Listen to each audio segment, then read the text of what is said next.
I remember like going into my husband's office the day that I made this joke, and I was like, guess what? I made the best joke. And he was like, okay.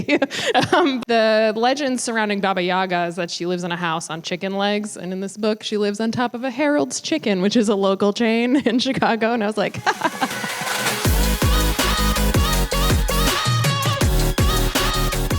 Thanks for up our spotlight event with Veronica Roth, talking about her newest book, One Among Crows, a fantasy novel set in modern-day Chicago, inspired by Polish folklore. We have Stark Holborn joining us today as well, author of the sci-fi series Factious Sequence, most recent Ninth Life out this summer. Stark will be chatting with Veronica for the first 45 minutes of this event today, and then there will be a chance at the end for you all to ask Veronica any questions that you have as well. So if you think of anything throughout, there will be a chance at the end. I'll have a mic, so we will pan to that afterwards. And I'm going to hand this over to Veronica and Stark now. Thanks so much. Hi, everyone. Oh, bless you. Sorry to call attention to it. This is off to a great start. Just made it really a lot worse. Okay. Hello, everyone. I'm Stark Holborn, as Gabriela said. I'm the author of the Factors Sequence, published by Titan, also the Trigonometry series, and the groundbreaking digital serial Nunslinger.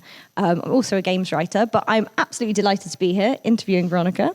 Hello, Veronica. Hi. Hi. I think most people here probably know you, but do you want to do a quick intro? Yeah. So if you know me, it's probably from the Divergent series, which is what I wrote to start off with. But I've written a bunch of other books. There's a space fantasy called Carve the Mark, a contemporary fantasy called Chosen Ones, dystopian mystery called Poster Girl, and then these two, Arch-Conspirator and One Among Crows. And Arch-Conspirator is Antigone, but like in the far, far future. And One Among Crows is Polish fantasy in Chicago. So I think that's everything. It's been a while, guys, since Divergent. So a few books. They're both incredibly cool, these books, and we'll be talking about them in a bit. So just to kick things off, this is, you've sort of been in London. Have you been here before? Have you had a chance to see anything new while you're here? Yeah, I've been here. I think this is my 4th time in London, but the other 3 times were all around the time of Divergent, the movies being adapted. So I don't remember that very well. It was very stressful and intense. So this time I actually got to kind of wander around and eat food and stuff, which is nice. I've never been to Canary Wharf before, but I'm told that's not, it's not a can't miss. Exactly. I mean, it's there. It's okay. Yeah. Listen, the Elizabeth line on the tube, A+. Okay, we all love the Elizabeth line. Yeah, I've heard good things, and then I wrote it, and I was like, yes. I love trains, in case that wasn't obvious. Keep writing about them.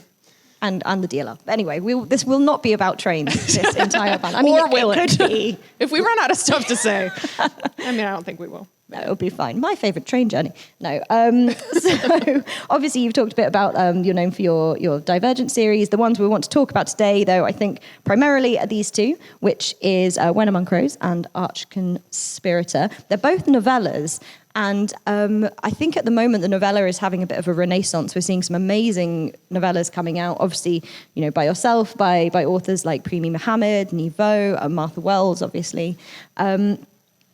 And I'm really pleased to see that they're becoming more popular, or at least there's sort of more awareness of them amongst sort of mainstream publishers. So novellas are obviously a very different beast to novels, especially trilogies.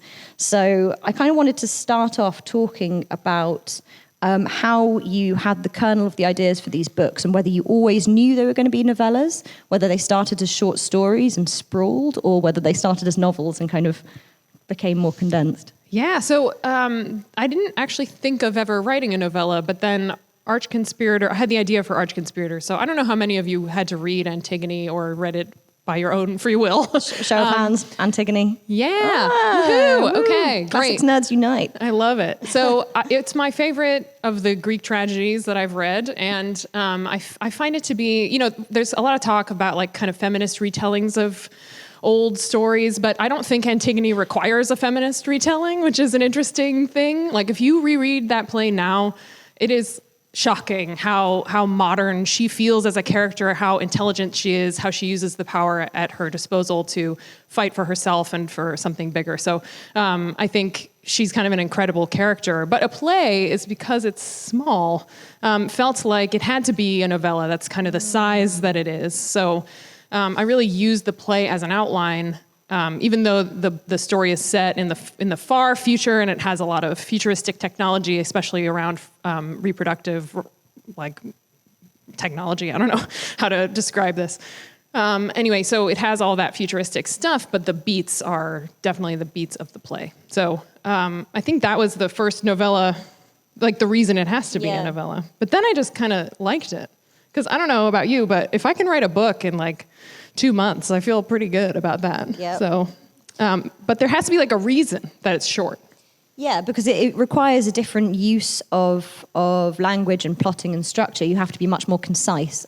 Yes. And so you have to know kind of what you're doing, and everything has to have its place. And the thing I loved about Arch Conspirator as well, it does feel like scenes, the chapters, and they're so vivid as a result because they all sort of take place in these very striking settings. Well, it's like everything that you put into a novella. Have you written novellas? Yes, yeah. Okay, yeah. So everything you put in there has to serve a purpose in a way that, like, it, I suppose should be the case for a book, right?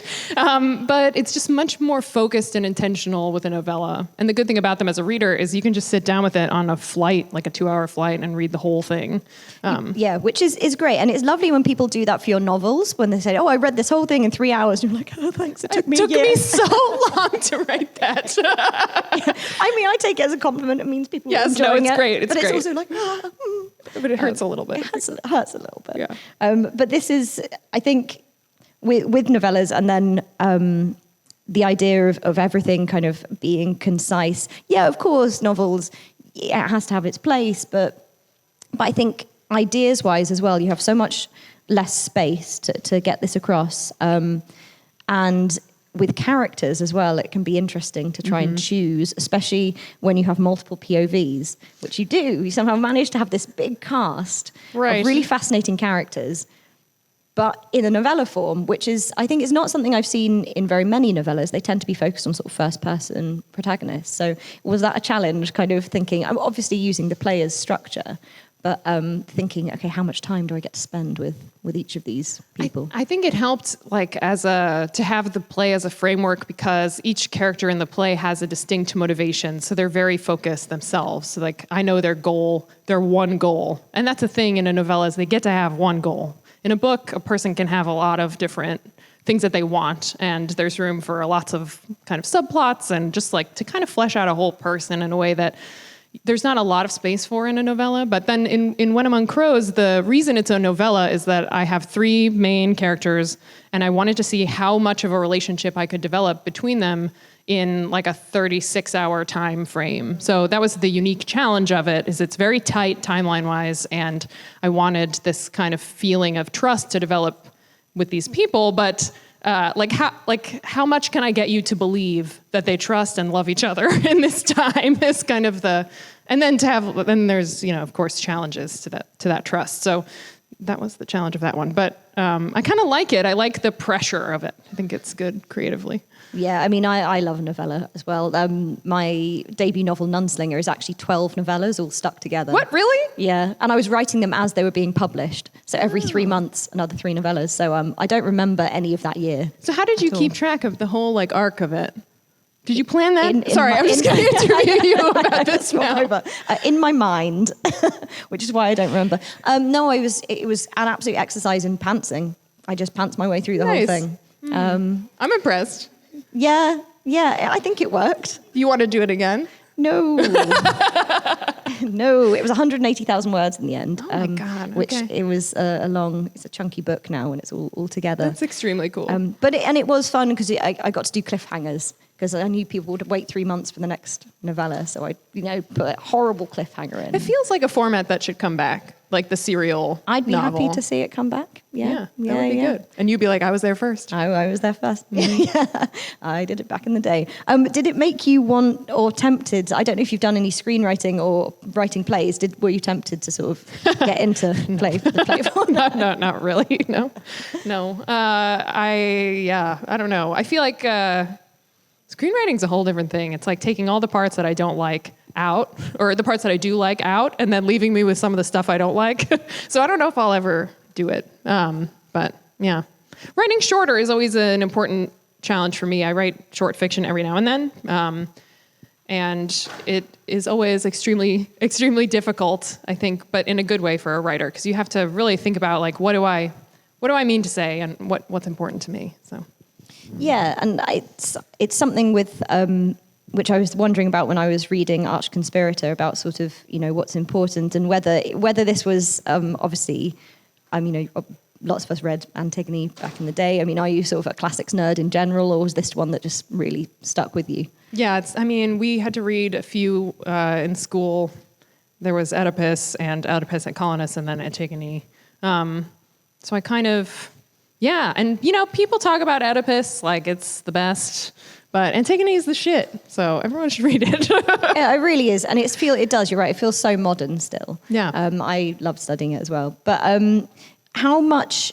I mean, a lot of the talk about mythologies and rewriting and retellings is about looking for the gaps in the story that have been left behind. And I feel this wasn't so much that, because you're kind of resituating it into a different landscape. But was that a challenge, kind of thinking, like looking for the stories that might not have been brought out to light? And maybe it's something that's more that we get more in When Among Crows, because you obviously have all these sort of supernatural creatures which are kind of being redefined in a way by their humanity or lack thereof.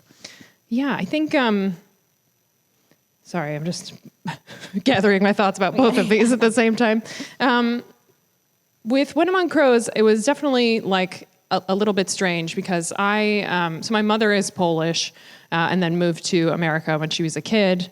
And so I have this relationship to being Polish, but I don't feel Polish, really. So I don't have the language, and we only had some of the cultural practices and traditions. So approaching the folklore was a little intimidating, because you feel like this doesn't belong to me. Like, I don't get to own it.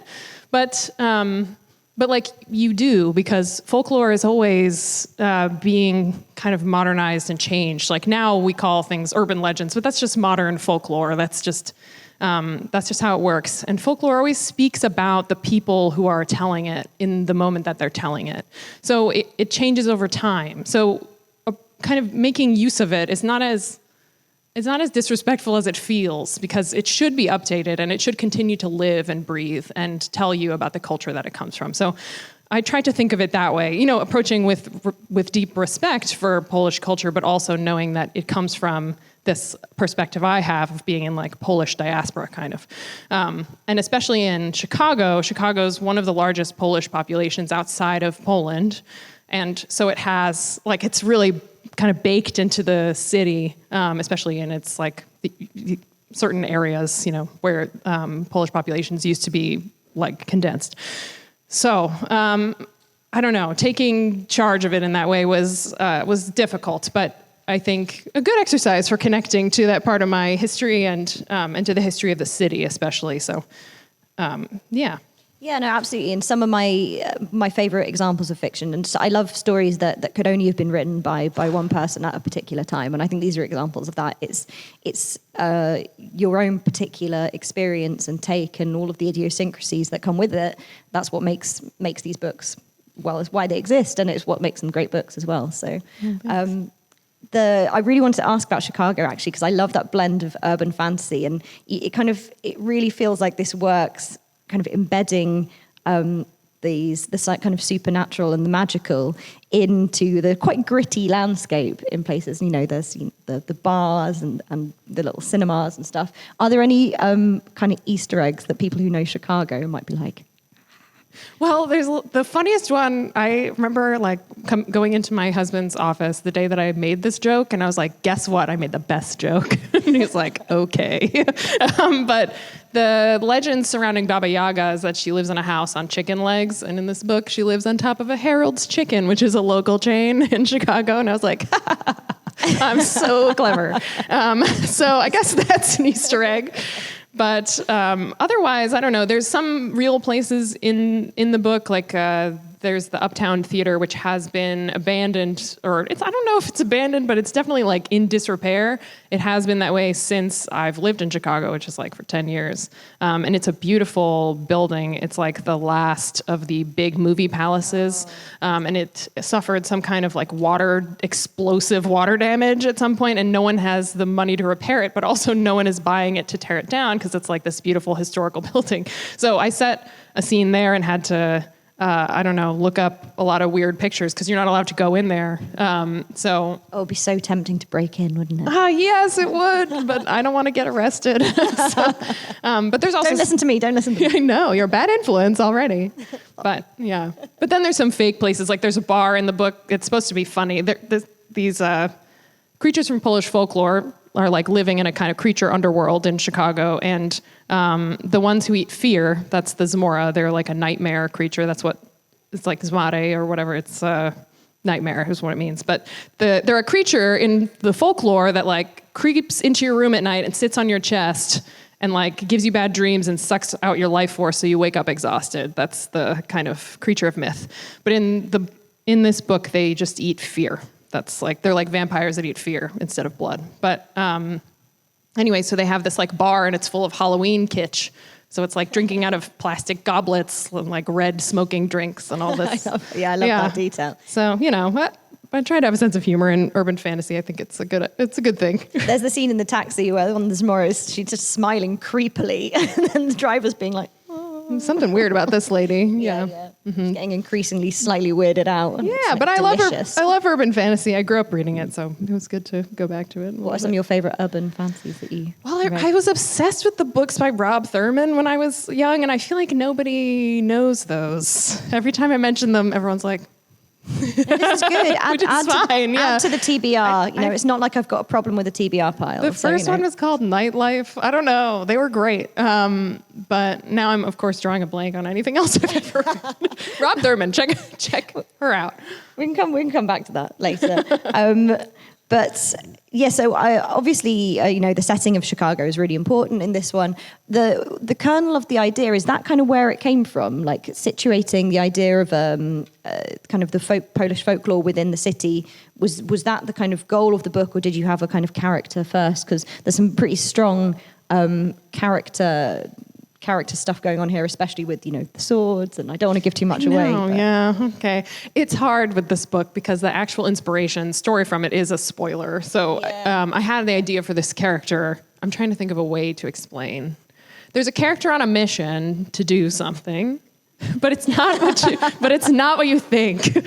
So he's on a mission to take revenge, but the revenge quest is a lot different than you think it is. That's probably a good way to explain it.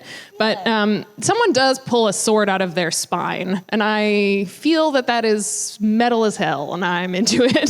So as an idea, that's partly where it came from. That too. Yeah, it's as kind of gory as it sounds as well. And sometimes. My editor was like, "More blood, please." Which is a rare thing from an editor. Yeah, I mean, that's great when they're like, more weird, more blood. Yeah, more weird. Yeah, I was like, who's your editor? But no, we'll get that afterwards. I know. Come over. It's nice. Yeah. Were you, speaking of revenge, obviously there's sort of an element of it, Antigone. Are you tempted by Electra? By Electra? By Electra? I tried to think about that, actually. I like Electra, too, but no, it felt too similar in a way. Yeah. Like, if you look at the actual beats of it, it's similar to Antigone in some ways. I don't know. Yeah. I thought about Medea, too. But oh, that is just anything wild. where... I took a class in college where it was just like revenge tragedies was what it was called. And in a lot of them, people will like kill someone's family and then bake them into a pie and feed it to them. And this is like a thing that repeats. It's like Titus Andronicus and the... Demon Barber, what's that musical? Yeah, Sweeney Todd, and Medea, I think, has the eating of the pies. Uh-oh, do we lose you? Oh, no. Here. The Revenger's tragedy, I think it happens. Like, that's kind of Renaissance. But again, more pie eating. Yeah, it's gross. It's also a South Park episode. Do you want me to poke it? Yeah. Here, hold on. I feel like... Yeah, I got it. Hold on. Oh. Nope. I think it might be out of batteries. Do we lose it? Great. Here, wait. I feel like an expert now. Uh-oh. Okay, wait. Yeah. Hello. Yes. Woo! Yay. Tech expert. Thank you for that. Not one button, second button. Yeah. Yeah. Yeah. So obviously now we're talking about sort of classic revenge tragedies, which are great. So it kind of leads me on because I wanted to ask about your research process a bit. Are you a kind of heavy researcher? Do you kind of spend time doing like a couple of months of research and then diving into it? Or are you much more like, okay, I need this detail now and this detail now? And obviously this one's sort of much more contemporary set. This is far future. So yeah. Differences between the two, similarities? Definitely different. Yeah, with Arch-Conspirator, I did a lot of research in advance because there's so much available. So that was really helpful. I read several different translations of Antigone just to get a sense of, all the different ways that it could be translated. And then read a lot of scholarship about specifically like the incest part of Antigone. So basically, Antigone herself is the product of incest because of Oedipus is her father who married, his mother and killed his father. That's the whole thing about Oedipus. Anyway, I didn't want to include incest in the book for reasons, some of which just because it's different to us now, but also because kind of at the time when Antigone was written, there's this feeling of kind of mystical, like she's got a curse on her because of her bloodline. So they didn't understand what the effects of that would be, but now we understand a lot about it. So it's very kind of technical and biological to us. And I wanted to restore some of the mystical feeling of why she's cursed, what's wrong with her. So in Arch-Conspirator, she's not the product of an incestuous relationship. She is, she's born naturally. She's not gene edited. So she's cursed because of that instead. So I think that was kind of my way of approaching it. But I did want to understand how it was received by people at the time. And so I could figure out how to make something that would be understandable to us in the same way, if that makes sense. So I had to... Absolutely. Yeah. No, yeah. So I was listening because I was fascinated by that idea of, how kind of, again, how contemporary it sort of feels in terms of people's response to Antigone as a product. It's not a part of the play, I guess, but it's such a big part of her and the way that she's received by the people around her that you need to find a way to make her seem, she's in a powerful position, but she's also cursed. She's got this darkness kind of hanging around her when people talk to her. So I think that was a big part of it. But yeah, so a lot of research in advance for that one. For When Among Crows, I did only as much research as was strictly necessary until the second draft. And then I was like, and did a lot of research about the history of immigration in Chicago, specifically Polish immigration, but also immigration in general, because there's the magic system in When Among Crows. Sorry, we're now bouncing back and forth between these two books, which are very different from each other. So good luck, everyone. Hey, look, no judgment about science fiction or fantasy. Yeah, we don't care. Yeah, right. We like it all.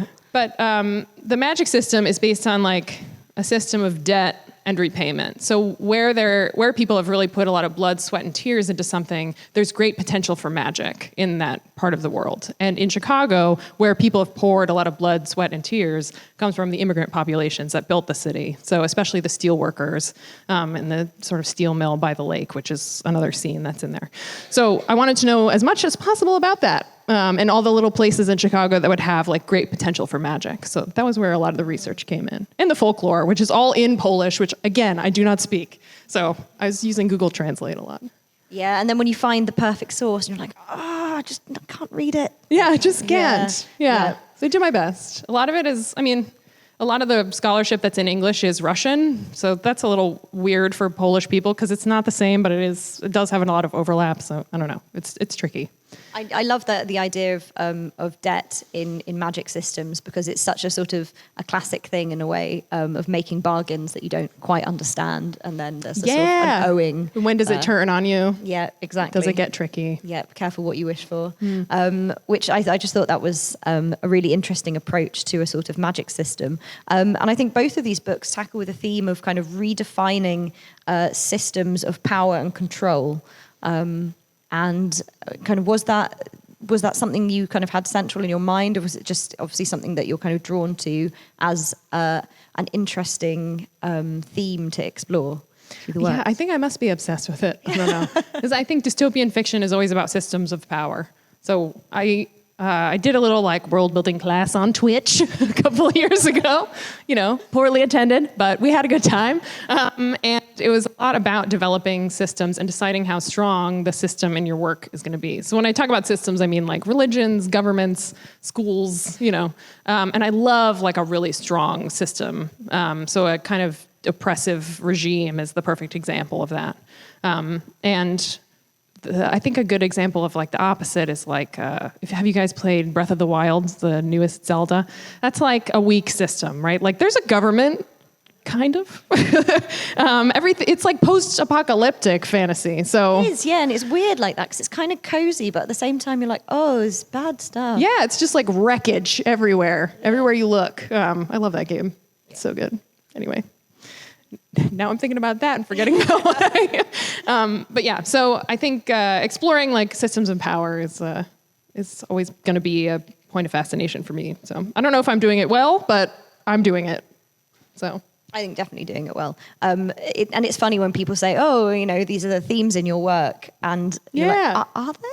Do you know the book that you're writing over and over again? Like, are you aware of the story you keep writing? Yeah. I'm aware of it now. What is it? And then it's basically two people who hate each other coming to find common ground. Oh. And then I had an idea and I was like, this would be great. And it's the same book that I've written 3 times now. You know what? Just go for it. Yeah. That's my feeling about it. Yeah, it's basically like a buddy comedy, or buddy road trip, but then, with 2 characters from completely opposing viewpoints. I love it. Yeah. And then, I looked at my Wikipedia the other day and I was like, Stockholm explores themes of guilt and redemption. I'm like, oh. Good job for me, I guess. Oh, good, thanks.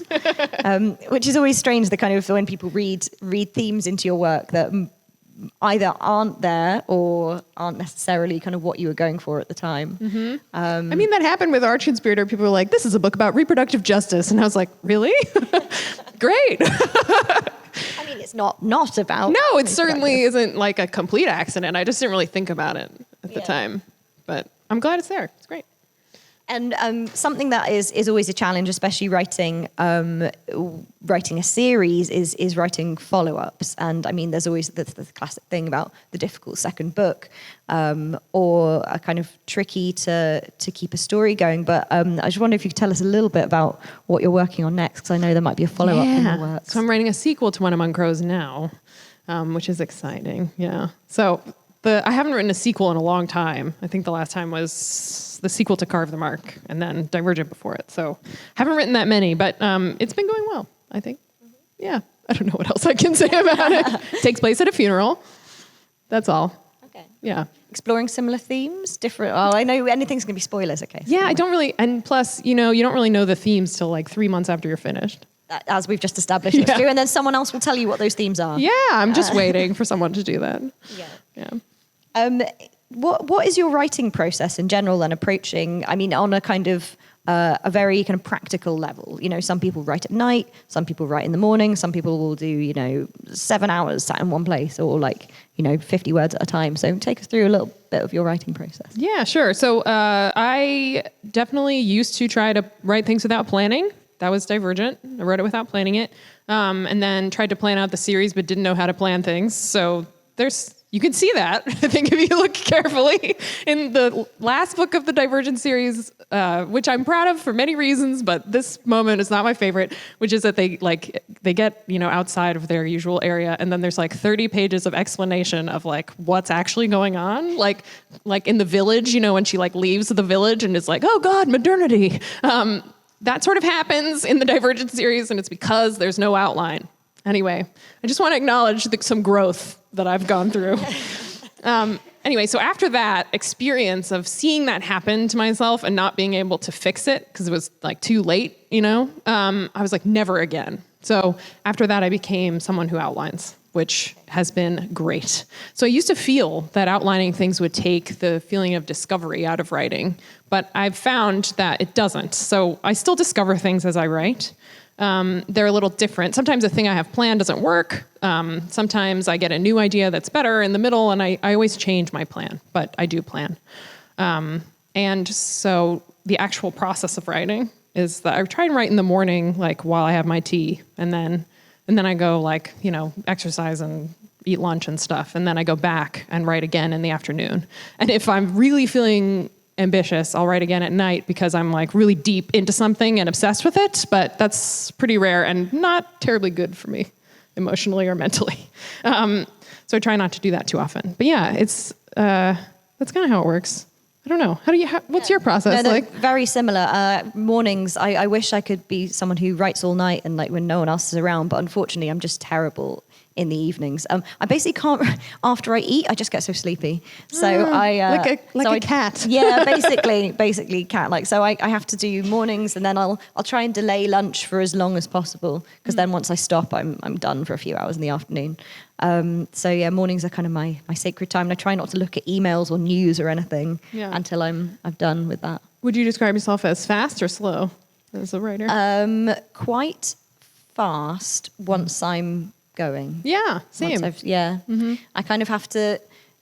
For me, it's once I get the first line of a book in my head, I kind of know that we're good to go. Like here we go. And happy for you. Doesn't that happen to me? And then I sometimes have to wait till I get into a bit of a fey mood and then sit there and kind of start doing it. But so quite fast. I think my last novel I wrote in probably about 3 months. So I don't know if that's fast or slow. But that's fast, yeah, I think so. But I think the important thing about writing is people do their thinking at different times. Exactly, yeah. So a lot of people just let an idea cook for like years, and then when they sit down to write it, like I think John Scalzi is that way, if you've read any John Scalzi, Starter Villain, most recently, I think. Anyway, I think he just kind of lets things bake, and then he writes it, and he barely does any revising, because he's just like, I thought it through. And I admire that a lot, but that's not how it works for me. I kind of think I'm thinking it through, and then I write a draft, and that's really what it's a thinking draft. And then I feel like I actually know what the story is about after I've written the rough draft, which, you know what? I don't recommend it as a process. It doesn't work very well. Every time I start a new book, I'm like, I don't know how to do this. How did I do this before? Maybe I'll never do it again. maybe I'm done. And how many have you written now? 10. Yeah, so you know how to do it, but it's funny. Yeah. You're like, maybe I forgot. Maybe it doesn't work anymore. And it does change. Like writing process completely can change across books, and it's weird. You think you know exactly how it's going to go, not how it turns out at all. My latest book, I had a second book problem, wrote 3 absolutely horrendous drafts, panicked, and then rewrote the entire thing in 6 weeks before my deadline. And the way I got myself out of the hole was basically I had to go back to remembering what I loved about writing the first book and what I loved about writing this world in general.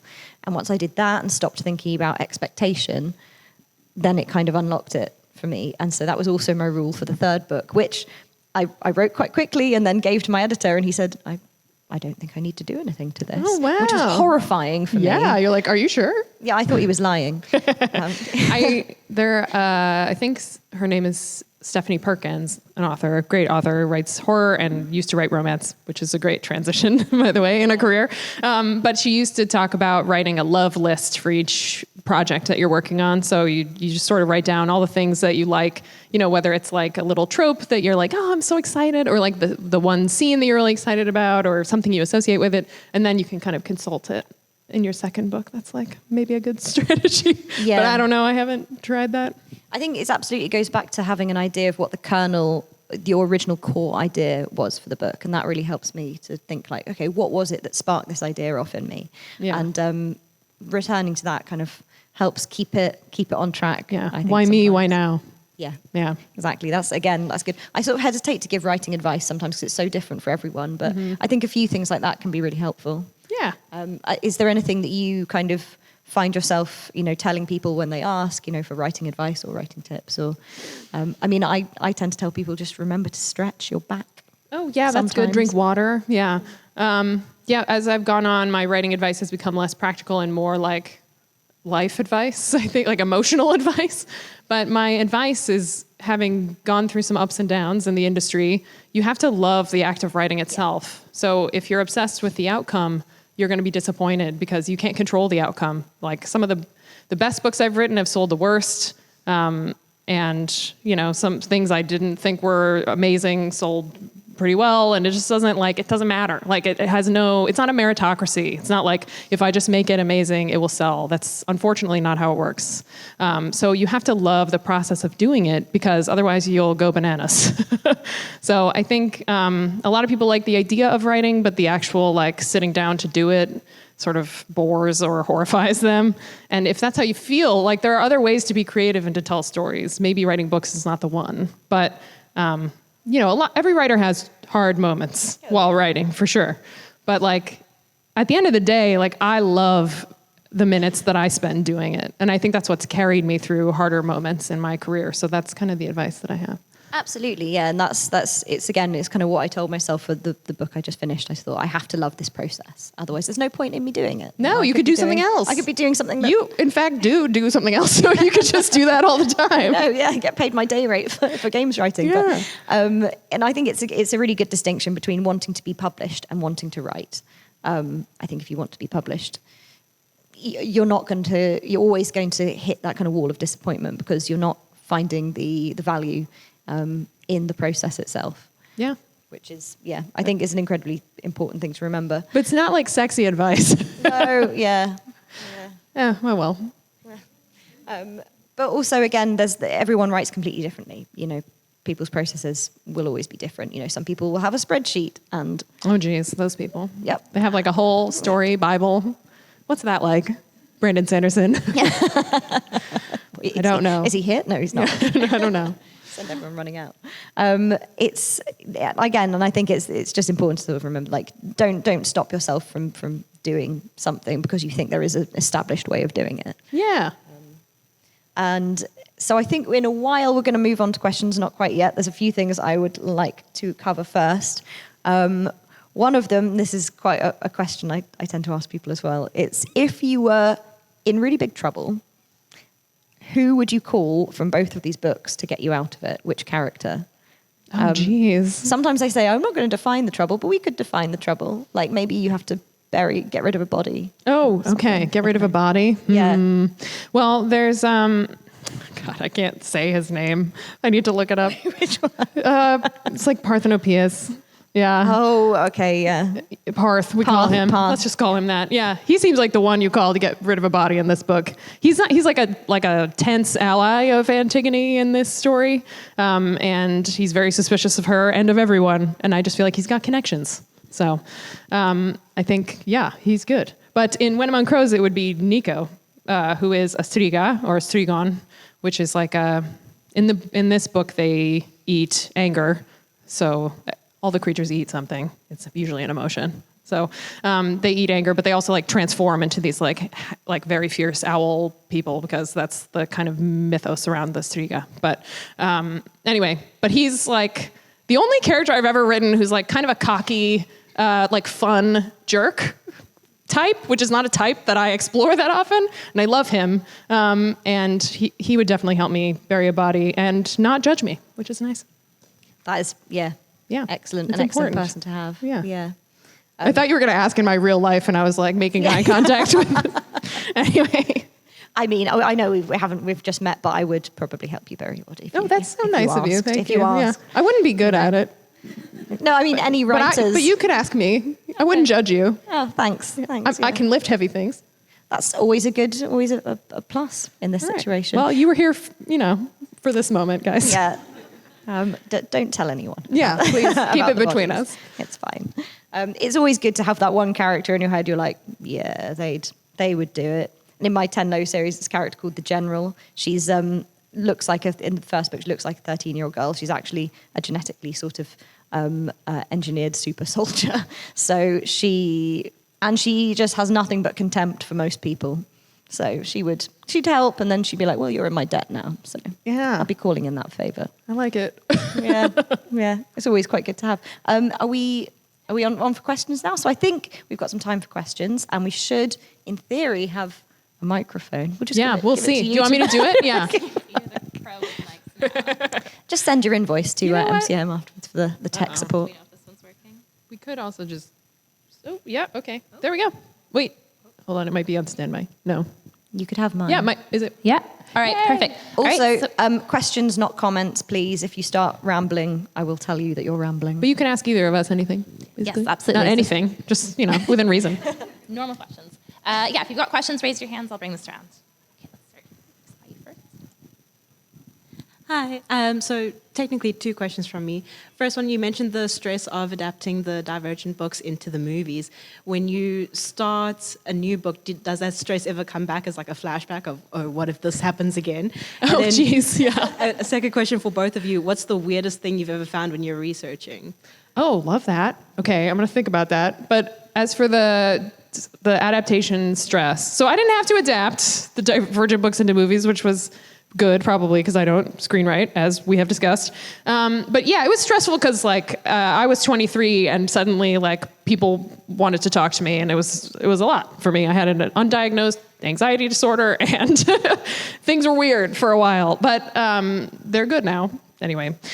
But yeah, so it doesn't exactly come back because I have gone to therapy and medicated myself to treat my anxiety disorder. And so I don't really worry about the same thing again.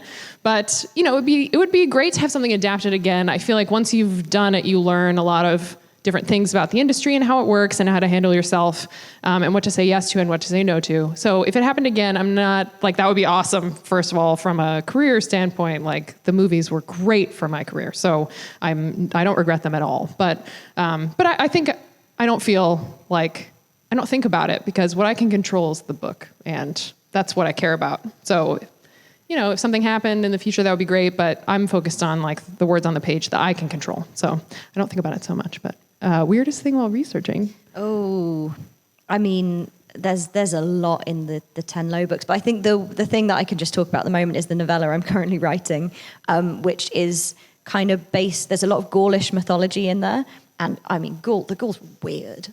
Their mythology is bizarre. I mean, there's one guy, a god called Ogmius, and he has silver chains running from his tongue into people's ears. And so I read that and was like, oh, that's awesome. That is going in. It's going in. I also got really obsessed with zithers, lap harps, to the extent that I bought one and I'm now obsessed with learning it. So that's a deep rabbit hole I've gone on. It's quite a committed one. I like that. Yeah. Sort of oddly similarly to the Gaul stuff being weird is the Slavic stuff being weird. I read a book called Slavic Folklore, and in it they talk about urban legends that kind of are more recent additions to folklore. And after the fall of the Berlin Wall and the opening up, whatever.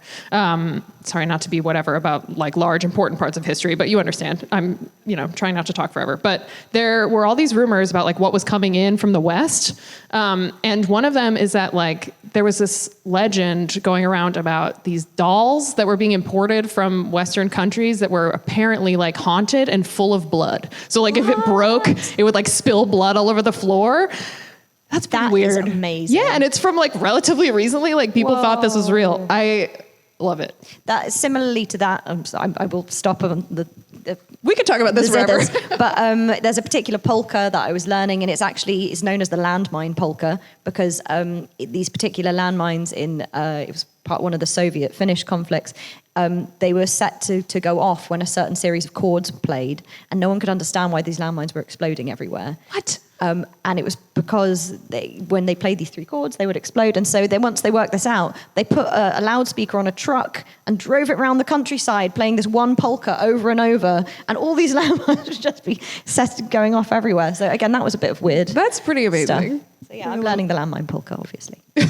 All right, who's got another question? I'm going to go to this side of the room. Korea's stop talking about landmines. Oh. We're at half past. Are we? I'm sorry. So one of my favorite things about the books that I've read from you are the different points of view. So about Arch Conspirator, I wanted to ask, how did you decide to add more points of view and to expand some of the characters? Because I don't think Ismene has that much role in the original, and same as Heyman. Is that how it's pronounced? Yeah. Yeah. So I wanted to know, how do you decide that? Yeah, so I think that was the exciting part about writing the novella was the ability to expand some of the POVs. But with Haman, it's interesting. So the version of Antigone that we've all read is by Aeschylus, I think. If I get this wrong, I'm going to be so sad. It's been a while since I did this research. But there are other versions like where bits of it survive. And the one by Euripides is like a romance. Like Haman and Antigone survive and then they like run away together and have kids. And I was like, oh, that's nice. I will not be doing that. However, I would like the I would say spoilers, but I mean, it's like... It's a tragedy, guys, come on. It's quite old Antigone now. Yes, so, I know.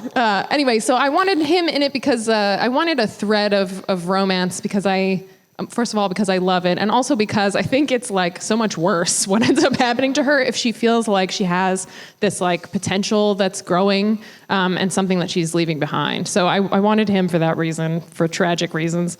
And for Ismene, I just think she's an underexplored character in the play. She is trying to kind of bridge the gap between all of her family members, and she doesn't do it perfectly. And I just thought she was a sympathetic figure to me as someone who's like been kind of the child. I have some siblings, and sometimes you're in the middle of their conflict, and I just wanted to represent her a little bit. So I think it was always just like a little bit of curiosity about the character and about what they might say to me if I let them speak. And that's really how it felt. I was like, I'm just going to see what happens if I start writing from her perspective, and it turned out pretty well. So I think that's really why the POVs. Okay, we can probably get 2 more questions in, so just keep your questions concise. I'm going to get these 2 right here. Hi, have you ever considered exploring any other genres of writing? And also, in terms of the Divergent series, when did you decide that sorry, spoilers for anybody, but when did you decide that you wanted Tris to die at the end? Like, was that something you always had the intent of? Yeah. Okay, so I did decide, I'm going to answer that one first because it's going to be top of mind. But I decided at the start of right after I wrote the rough draft of Divergent and I had to think of it as a series, I started to think about how I thought it would end. And I think I was thinking about, like, when they made the Gladiator movie, they were like, okay, he's going to die at the end because gladiators in this time period only lasted like 30 days, basically. That was like the average. And I just thought about her as someone who grew up like being expected to sacrifice herself at any given time. That was like how she was raised. And I thought, there's an expiration date on this person. That was kind of the feeling that I had. Obviously, people did not agree with me, which is fine. Everyone's reaction is fair. But that was kind of that's when I thought of it. And what was your other? Oh, have I thought about writing in other genres? Okay. Yeah, kind of. I love science fiction and fantasy. So I'm always like, I feel like there's just fertile ground in those 2 genres and where they kind of like mesh together. And I don't feel the need to go outside of them. Like, this is what I love. It's what I've always loved to read. It's what I like to write. Sometimes I'm like, maybe I'll like explore a little, like I'll add a little more horror or a little more mystery. But I think they're always going to be incorporated into the genre fiction. Do you ever think about writing outside of? I mean, I write under 3 different names. Yeah, so you've got a lot already. I cover some genres. Yeah, you're writing Westerns and sci-fi and Yep. yeah. Okay, got it. Historical. All right, fine. Contemporary? No? Sort of. All right. Yeah, sometimes. All right, who was the one more question over here? Hi there. I like writing, but I hate reading my work back. How do I metaphorically bury the body of my inner critic? Oh, okay. Do you have any tips for this?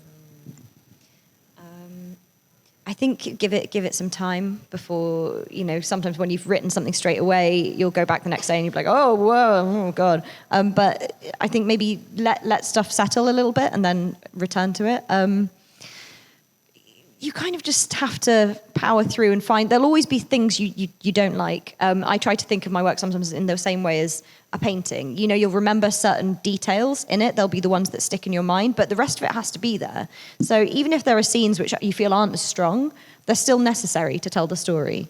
And then you'll have those bits where you're like, I know I've nailed it there. Mm-hmm. But that's kind of how I try to think of my work, and the bits that I don't feel are quite as, groundbreaking as some others.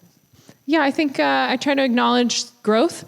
I am a self-deprecating person naturally, so I have a big inner critic, but I also believe that I'm a hard worker and that I am able to think critically about my work, and I think that's a skill.